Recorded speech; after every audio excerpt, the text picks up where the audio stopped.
Pagpalang araw, pakinggan natin yung isang vlogger, si Armandin. Ang kapalpakan, no? Abogado ni Sara. Eh, nakakatawa siya kahapon habang nanonood kami. Puro siya supalpal. Puro siya objection. Alang ginawa ko, di mag-object na lang mag-object. Ay, kaya, di naman siya pinalusot ng presiding officer na si Jesus Escudero.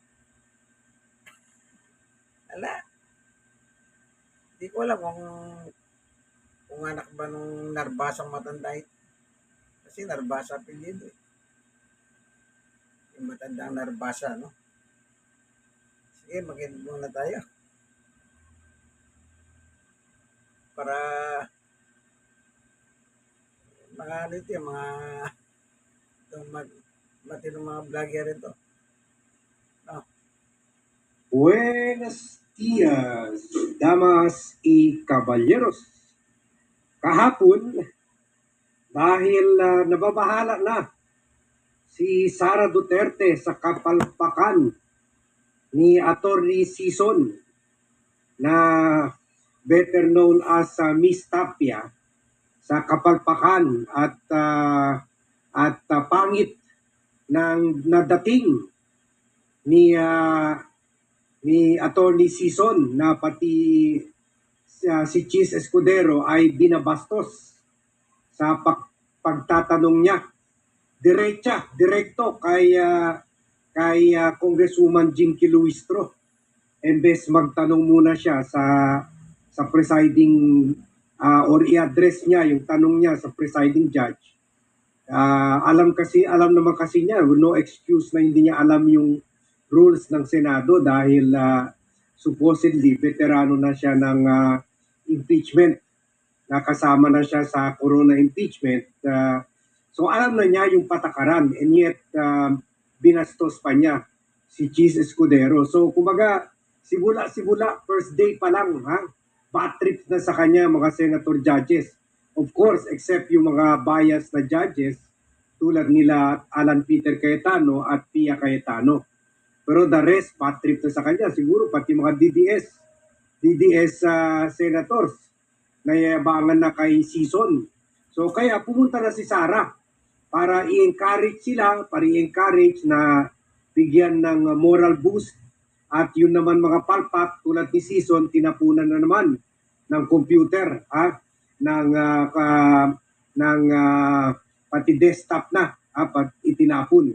Pati yung paborito na panglamon ni Robin Padilla, itinapon na rin kay Sison. Kaya may black eye daw si Sison, biro lang. So, yun.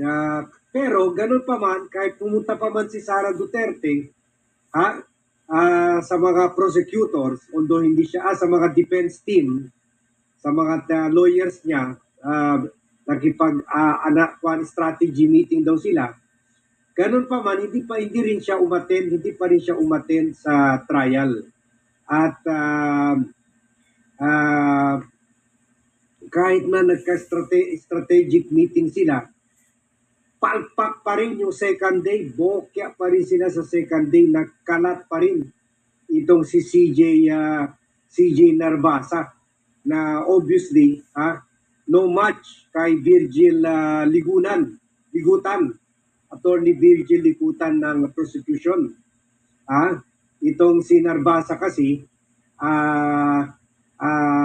anak lang, ang claim to fame lang nito si Narbasa, anak siya ng Narbasa and Fortune Law Office. So kumbaga pinilit lang para pasikatin ng anak, kahit hindi ready, kahit hindi magaling, pinilit lang na isa lang, na ang puro lang alam, objection. Minsan hindi niya alam kung bakit siya nag-object. Basta tinuruan lang siya. Basta anak, object ka lang anak. Anong grounds tatay? Basta object ka lang anak, object lang. Ibig sabihin, ito palang idea ng depensa. Ito palang idea ng depensa. Kaya pala nung sa pre-trial conference, nagpakalat na sila ng fake news sa media na sinasabi, nilamon daw nila ng buhay sila Jinky Luistro, sila Laila de Lima, sila Chel Diokno, pa lang, ibig sabihin nila, nilamon nila ng buhay sa pasisigaw, sa pagsisigaw at pag-o-object. Oo. Objection, objection, objection. At sumisigaw. Kaya tulad ng ginagawa ni Miss Tapia, also known as Attorney Season. Si Miss Tapia or Caridad Sanchez, also known as Attorney Sanchez. So yun lang palang galing nila. Wala silang basehan, wala silang ground, wala silang prueba, wala silang magandang argument, wala silang rules na sinasite. Basta lang object, objection, objection, objection. Kaya ito si Narbasa, embes sumikat, nakilala pa na palpak na Mr. Objection. Embes sumikat, nasira pa. Kahit saan pupunta si Narbasa ngayon, pagpasok pa lang niya sa class na coffee o na Starbucks coffee. Kung makilala siya ng mga kaibigan niya, objection! Attorney objection, come here. Attorney objection, kape muna tayo, attorney objection. Ganun ang pangalan niya eh. Attorney objection, attorney bobo, attorney objection. Yan, puro objection. Basta lang anak, tinuruan siya ng tatay niya. Objection ng anak, bakit tayo? Ano bang ground? Basta lang objection anak. Ganun lang.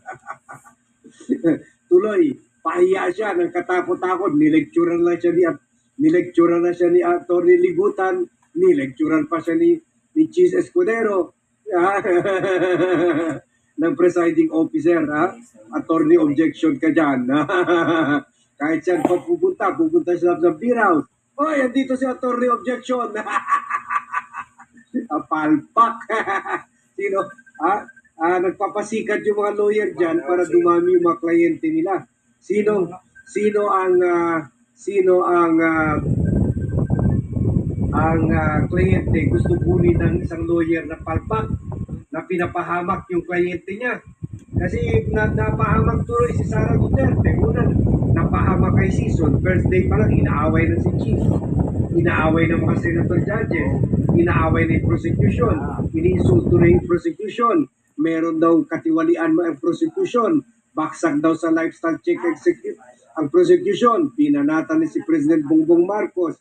Kasalanan daw ni President Bongbong Marcos dahil ito daw nag-release ng confidential funds si Sara, pati si Executive Secretary Lucas Bersamin, pati si former DBM Secretary Amina Pangandaman.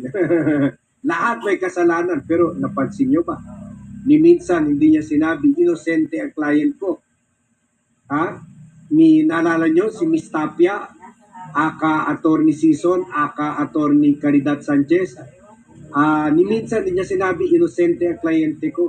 Sinasabi lang niya, si Marcos may kasalanan, nag-issue ng 125 million and 612 million. Si former Executive Secretary Lucas Bersamin, si Pangandaman, yan ang may kasalanan. Kasalanan ng prosecution dahil meron sila bahid ng katiwalian. Lahat may kasalanan. Pero never rin niya sinabi, inosente yung client niya. Isipin niya yan, Ibig sabihin, siya mismo, naniwala siya na guilty yung kliyente niya. Ganon ang labas ng depensa kahapon. Very defensive sila. Very defensive at tinatago nila yung katotohanan.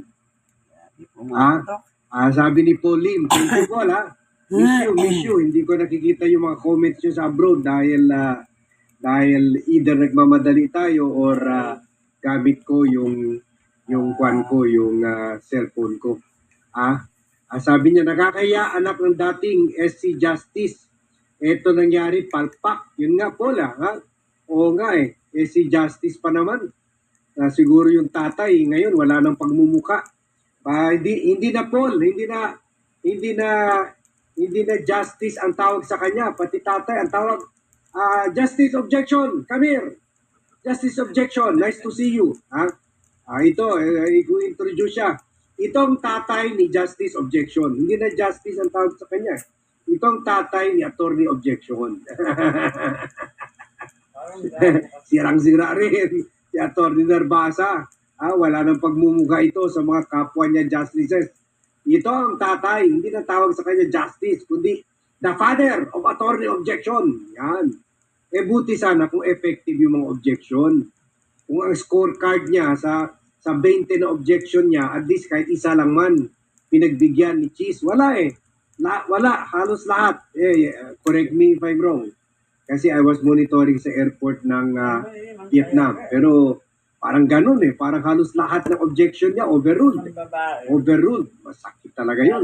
Kakahiya. Yung pala, ang idea pala niya na magaling na lawyer, yung magsigaw lang, mag-object lang for the sake of objecting. For the sake of objecting. Basta object na object ka ng anak, sisikat ka. Wala. Lumabas, arrogante, lumabas, bobo. That's why, panic na naman si Sara kahapon. Ang dami na naman. Computer, tablet, at desktop ang itinapon. At dahil alam niya, second day pa lang, talong-talo na sila. First day kay Miss Tapia, talo. Second day kay Attorney Objection, Attorney Narbasa, talo. So, eto na. Sabi ni Sara, 2 araw pa lang, pagsak na tayo. 90 days pa to, 90 days pa, mamaya, na naman sila, iyak na naman sila mamaya sa trial. Kasi hindi natuloy yung bagyo. Nagdadasal sila, matuloy ng bagyo para pwede sila bumalik sa law school. Pat-tutor ulit sila kasi palpak eh. Lalo na si Attorney Narbasa, kailangan basa-basa rin naman kung may time. Wala, hindi bumagyo. So tuloy ang trial mamaya. Panik si Sara, panik. Sabi niya, 2 days pa lang, talo na ako. Hindi na ba't pa ng talo kasi hindi pa naman presentation of evidence ng depensa. Pero sinabi na ni Tapia ni Attorney Caridad Sanchez, also known as Attorney Season. Sinabi na niya na hindi naman trabaho nila para mag-prove yung allegation, the burden of proof rests on the prosecution daw. Pero hindi rin niya sinabi na because our client is innocent, we will do everything to prove all the allegations of the prosecution wrong. Never sinabi yan. Sinabi lang niya, chill-chill lang kami. Kayo na bahala dyan, prosecution, magpresenta ng evidence. Puro objection lang pala kaya nyo gawin. Sana ipresenta nyo na si Mary Grace Piatos, si Shomi Ocho, si Pocoy Villamin. Wala. Kaya puro objection lang. Kaya ito si Sara, panic na. Nag-call a friend na sa SC, also known as Sarah's Court. Nag-call a friend na. Kinausap na, lumuhod, umiiyak kay Attorney Israelito Torion. Attorney Torion, mag-file ka na ng motion sa Supreme Court. Ipatigil mo na, attorney, nakakahiya si Miss Tapia. Tinawag na siya Miss Tapia ni Badcaster. Itong si Attorney Season. At dito naman si Attorney Objection, palpak na naman. Makaka-third day na tayo nagkapalpakan, Attorney Torion. Please, mag-file ka na ng motion sa Supreme Court para ipatigil muna temporarily para makabalik sa law school si Miss Tapia at saka si Attorney Objection. Sabi ni Pauline, magaling ang optics ginawa ng prosecution. Isang Cebuano ang nanguna sa paglatag ng ebidensya. Ibang impact. Ang galing mo, Paul. Genius ka talaga. May nabasa po ako, nagpaya si Atty. Torion. At tatandaan niyo ba kung sino si Atty. Torion? Abogado siya ni Apollo Carreon Kibuloy. Yung manyak sa Davao, nasanggang dikit ni matandang Duterte na nakakulong ngayon na sa ICC The Hague sa Netherlands. Yun ang abogado niya. Nasaan ngayon ang kanyang kliyenteng si Kibulok? Nakakulong sa Pasig. Anong kaso? Manyak sa laman, rapist sa mga bata. Yan. Nag-file siya. Ang hiling niya sa Supreme Court. Ito yung pagsaklolo niya na sinasabi si Sara. Siguro, Dahil sa gandi-gandi sila nun, nag-file siya. Ngayon, ang kinu-question ngayon, ipahinto muna pansamantala o maglabas muna TRO ang Korte Suprema upang liwanagin ang alin. Kasi nga po, hindi nila matanggap na si presiding officer na si Chis Escudero, yan, hindi nila matanggap siya. Kasi nung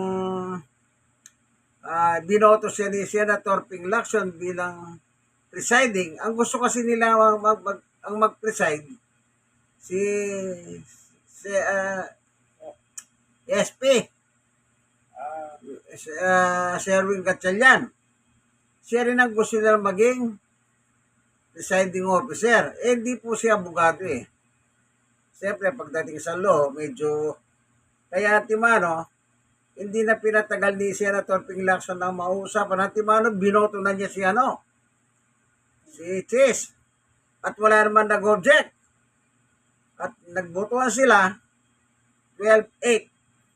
So, panalo si Chis Escudero. At kumukontra ngayon si Caldero, Tengkey, Cayetano, at ang kanyang kapatid na si Pia Besacres. Yan. Ginugulo nila. Hindi nila kasi matanggap. Naalala nyo pa po nung araw? Nung kasama pa si Chis nila Cayetano. Nung 13 sila. Kaya nila nagawa Senate kay Tito Soto eh. Kasi naging 13 sila. Biglang lumitaw yung kriminal na si Batugan. Di ba? Na nagtatago na naman. Yan. Ang gusto nila, silang umawak ng Senate para sa impeachment ni Sara. At nagwagi nga sila. Pero, hindi pumayag ang Diyos. Bakit? Lagi sila nag-absent eh. Kaya sabi ni Chis, tawag ng tungkulin ito. Pumasok siya. Kaya nagkaroon ng quorum. Naging 12. So, binakanti lahat ang posisyon. Meron na silang quorum. 12 na sila eh. Yan. So, binakanti lahat. Lalo na nung lumipat na naman si Villanueva, si Joel Villanueva. Naging 13 sila. Kaya nagkaroon na Senate President. Pero nung 12 sila, walang Senate President, bakante. Yun ang pinagpuputok ng butsi ni Cayetano. Lagi niya sinasabi sa kanyang live na siya pa rin ang SP ng Senado. Kaya si Joel Villanueva ayon kay Brother Villanueva, yung kanyang ama, gawin mo nararapat ayon sa pasya ng Diyos. Sabi niya, nag-usap daw sila. So bilang senador, pinasuspendo ka ng taong bayan eh. Sunod-suro lang kay Cayetano? Ano yan? Si Cayetano ba nagpapasweldo? Hindi naman tatay, ba't ngayon niya lang pinangaralan yung anak niya? Ngayon, pumasok siya. So, naging 13. Nagkaroon ng Senate President si Wing Gatchalian nga. Kaya hindi matanggap ng Cayetano yan. Yung magkapatid, si Caldero, Tengkey, at saka si Besacres. O, nagpuputak na naman sila kahapon, yung day 1. Yan. Ala!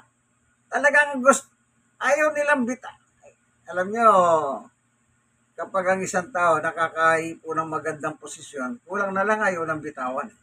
Remember? Nung congressman si Cayetano, dapat ati sila ng ng totem ni Velasco sa panahon ni Duterte yan eh. Ayaw niyang ibigay ang kongreso sa kanya, tapos na siyang kalahati. Tapos nakialam ngayon ng matandang Duterte. Pag hindi niyo inayos yan, ako nga ayos sa inyo. Natakot siya ata. Eh kasi ang napakaganda naman ng usapan. Mauna ka, then pag nakuha mo yung kalahati, ako naman ang kalahati, sabi ni Velasco. Ayaw niyang bitawan, pinadlock niya nga. Pinadlock niya ang Kongreso. Hindi ba matakaw sa posisyon? Kaya nung makuha niya uli ang wala palang uli. Nakuha niya yung posisyon, ayaw niyang bitawan. Oh. Ayaw niyang bitawan. Yun nga sinasabi ko. Kapag medyo nakakahimas ka ng maganda, ayaw mo nang bitawan. Hindi po pwede yun. Hindi po pwede. Kaya, walang nangyari sa kanila no first day. Butata. O ito second day naman, wala silang galaw. Wala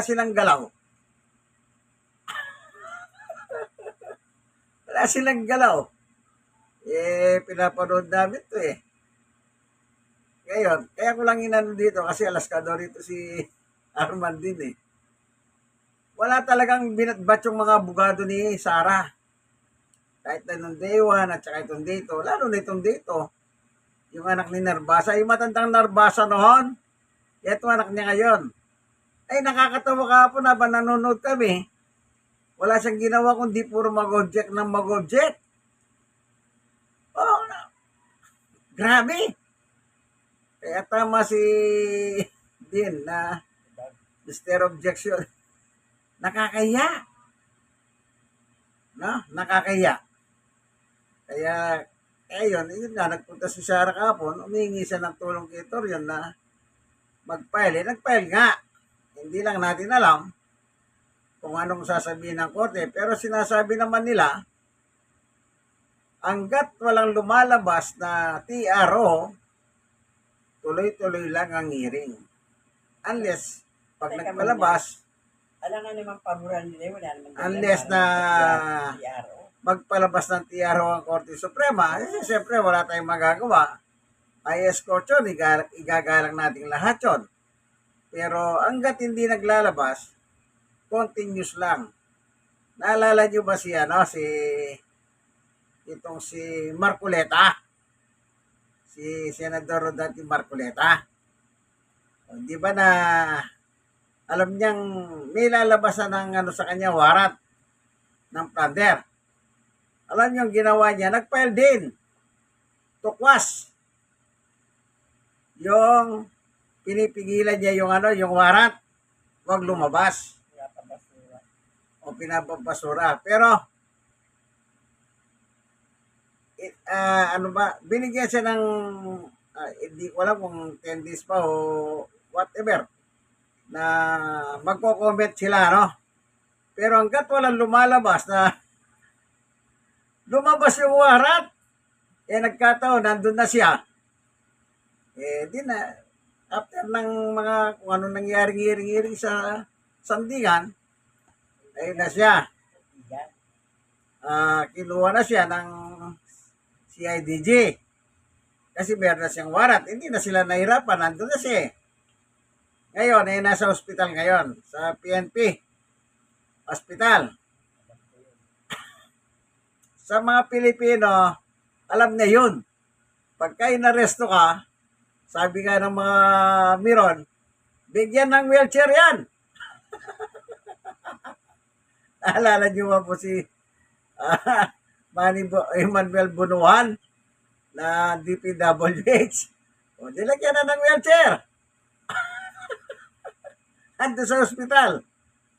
Kanina, nanonood akong balita. Sabi sa balita, hindi daw stable ang dugo ni ni Marcoleta. Dahil daw sa edad niya. Di ba't hindi na lang sabihan ng PNP, huwag nyo na kunin sa amin na lang siya. Ganon ba? Hallelujah. Buti na lang si Jankoy nung kinuha si Jankoy, gusto niya rin magpa-hospital eh. O ano nirereklamo niya? Yung tuhod niya. Kanya lang inatras niya. Siguro, naisip-isip ni Jankoy, nakakaya naman, baka mabatikos ako ng taong bayan. Oo, gusto niya mano yung tuhod niya. Pa-hospital. Papa-opera daw. Kaya siguro pinayuan siya ng abogado niya. Hindi naman kinukupay niyang tuhod na yan. Kaya inatras niya. Kaya ganyan ano. Kaya, Nagka, kaya nakakatawa po itong hearing na ito eh. Kasi maganda sana, once and for all. Si Sara na ang umaten. Kung talagang wala siyang ano, di pwede naman niya sagutin na sunod-sunod yan eh. Kung talagang accurate siya. Eh kaso, alam niyo, pag magsisinungaling ka, hindi ka magiging accurate. Tandaan niyo po yan. No, pag magsisinungaling ka, hindi ka magiging accurate. Bakit? Eh magsisinungaling ka kasi. Kaya nung kanyang dalawang staff na babae nung araw, dahil sa kanilang kakasinungaling sa kongreso, eh, kanda hospital sila. Di ba na abogado pa yung isa ron? Sige, ano, hanggang dito na lamang, ano, ang ating munting video. Kumbaga, nare-remind lang tayo, nare-refresh tayo. Lagi po kayong magdasal dahil mainit ang panahon, kahit may bagyo. Kasi nasa El Nino po tayo. Ang sabi ng Pag-asa, kahit umuulan, pag El Nino, mainit pa rin ang panahon after ng ulan. Yan, totoo naman yan. Pag walang ulan, mainit eh. Pag umuulan, nawawala yung init. Eh kasi El Nino tayo hanggang sa first quarter ng 2027 ang effect ng El Nino sa Pilipinas. Kaya magdala kayong payong. So, dalawang purpose niya. Pag mainit, magpayong ka. Pag bilang umulan, may payong ka. Pangontra sa tubig ulan. O kaya magdala kayo ng kapote, pamaypay. Especially pamaypay. Ano po? Kung meron, kung bota, kung pwede kayo magbaon ng bota eh. Eh bakit? Eh bahay ng Pilipinas eh. Baka madali kayo ng leptospirosis. Yung mga iinang mga mababait. Opo. Always pray. Lagi kayong humingi ng tulong awa sa Panginoon Diyos. Mainit na nga ang panahon. Mainit pang panahon sa Senado. Ito ang inyong kaibigan kay Jesus, Brother Manny Bautista. Once again, mahal tayo ng Diyos. John 3:16. Gayon na lang ang pag-ibig ng Diyos sa mga tao na kanyang binigay si Jesus upang sino man sumampalataya sa Kanya, hindi mapahamak, kundi magkaroon ng buhay na walang hanggan. God bless us all. Bye-bye.